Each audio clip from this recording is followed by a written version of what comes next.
Assalamualaikum warahmatullahi wabarakatuh. Apa kabar teman-teman kelas 5 hari ini? Semoga selalu sehat ya dan tetap bersemangat untuk belajar. Teman-teman, sebelum belajar, kita membaca basmalah terlebih dahulu ya. Bismillahirrahmanirrahim. Kemudian, siapkan perlengkapan belajarnya. Buku paket yang digunakan yaitu tematik 5G atau tema 7. Buku tulis serta alat tulisnya ya. Setelah itu, simak penjelasan dari guru. Dan jika ada tugas, segera kerjakan tugasnya dan dikirimkan melalui Google Classroom masing-masing kelas.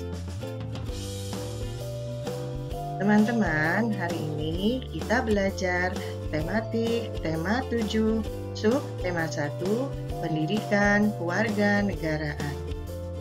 Dengan kompetensi dasar yaitu 3.3, menelaah keberagaman sosial budaya masyarakat. Tujuan pembelajaran kita yaitu siswa mampu memahami arti keragaman budaya bangsa dengan benar. Seperti firman Allah di dalam Quran Surat Al-Hujurat ayat 13, yang artinya, "Hai manusia, sesungguhnya kami menciptakan kamu dari seorang laki-laki dan seorang perempuan, dan menjadikan kamu berbangsa-bangsa dan bersuku-suku, supaya kamu saling kenal mengenal. Sesungguhnya, orang yang paling mulia di antara kamu di sisi Allah, ialah orang yang paling takwa di antara kamu.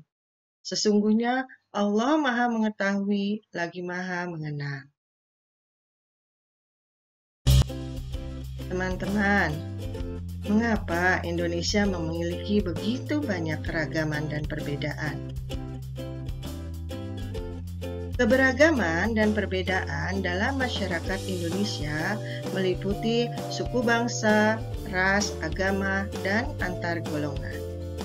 Keberagaman dan perbedaan tersebut dirangkai dalam bingkai semboyan Bhinneka Tunggal Ika yang tertulis pada lambang negara Indonesia yaitu Garuda Pancasila.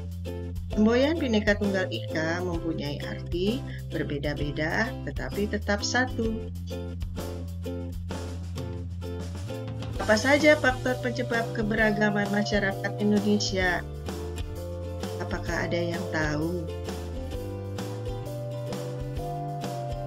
Baik, berikut adalah faktor penyebab keberagaman masyarakat Indonesia.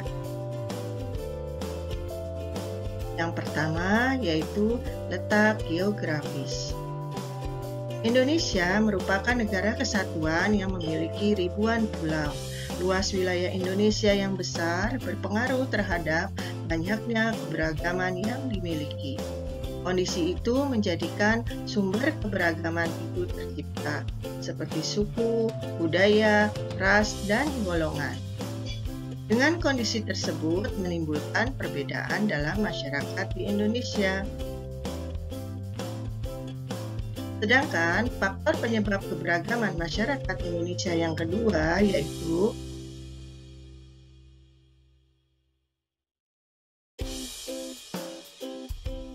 kondisi iklim dan alam yang berbeda. Kondisi iklim dan alam antar wilayah di Indonesia berbeda-beda. Perbedaan musim hujan dan kemarau antar daerah. Perbedaan kondisi alam seperti pantai, pegunungan mengakibatkan perbedaan pada masyarakat. Faktor penyebab keberagaman masyarakat Indonesia yang ketiga yaitu pengaruh kebudayaan asing. Keberagaman juga bisa muncul karena pengaruh kebudayaan asing yang memiliki ciri yang berbeda. Biasanya lewat komunikasi atau mereka datang ke Indonesia. Hal tersebut menjadikan terjadinya akulturasi atau pencampuran unsur kebudayaan asing dengan kebudayaan Indonesia. Identitas nasional, karakteristik, dan unsur pembentuknya. Identitas merupakan ciri-ciri ataupun sifat khas yang dimiliki suatu bangsa yang membedakan antara suatu bangsa dengan bangsa lainnya. Indonesia sendiri sebagai negara yang majemuk atau beragam dan menjunjung Bhinneka Tunggal Ika memiliki banyak sekali identitas, baik secara bahasa, etnis, agama, ras, ataupun tradisi. Apa saja unsur-unsur pembentuk identitas nasional Indonesia?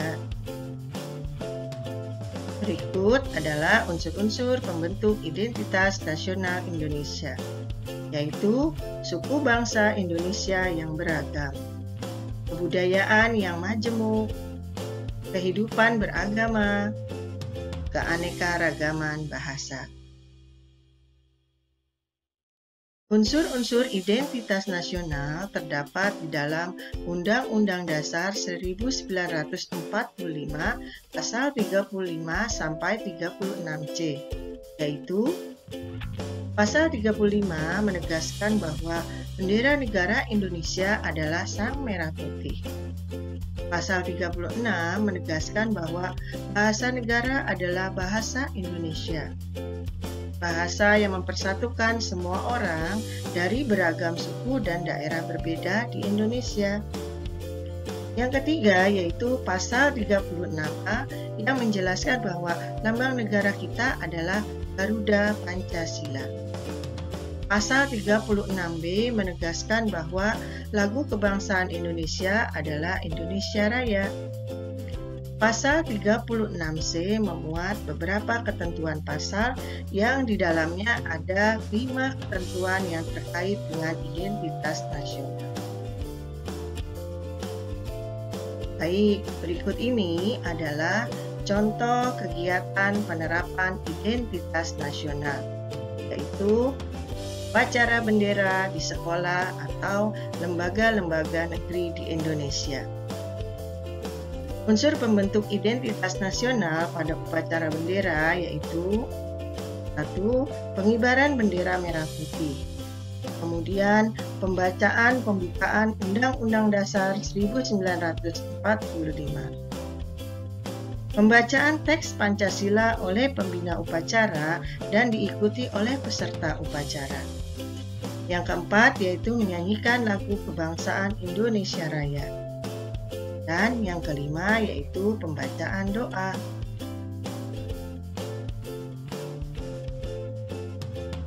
Baik, dari materi tersebut kita bisa memberikan kesimpulan sebagai berikut. Seperti yang sudah disebutkan di atas, Indonesia memiliki identitas nasional yang sangat banyak. Bahkan angka persisnya tidak ada yang tahu, karena negara kita sangat luas dan budayanya sangat beragam. Di atas kita sudah menyebutkan dan membahas beberapa identitas nasional Indonesia yang cukup populer. Di era globalisasi seperti sekarang, peran dan fungsi identitas nasional semakin penting agar kita tidak terbawa arus globalisasi yang mengalir deras. Nilai-nilai dan budaya nasional yang ada di Indonesia tidak boleh luntur hanya karena terpaan arus globalisasi. Oleh karena itu, kita harus tetap berpegang teguh pada identitas dan nilai-nilai yang mendasari Indonesia, baik sebagai negara maupun sebagai bangsa. Dan jangan sampai kita menjadi negara yang labil, yang justru dipengaruhi dan dimainkan oleh negara-negara adidaya. Demikianlah teman-teman materi yang bisa Bu Lila sampaikan untuk pertemuan kita hari ini. Alhamdulillah. Terima kasih teman-teman. Semoga bermanfaat. Dan wassalamualaikum warahmatullahi wabarakatuh.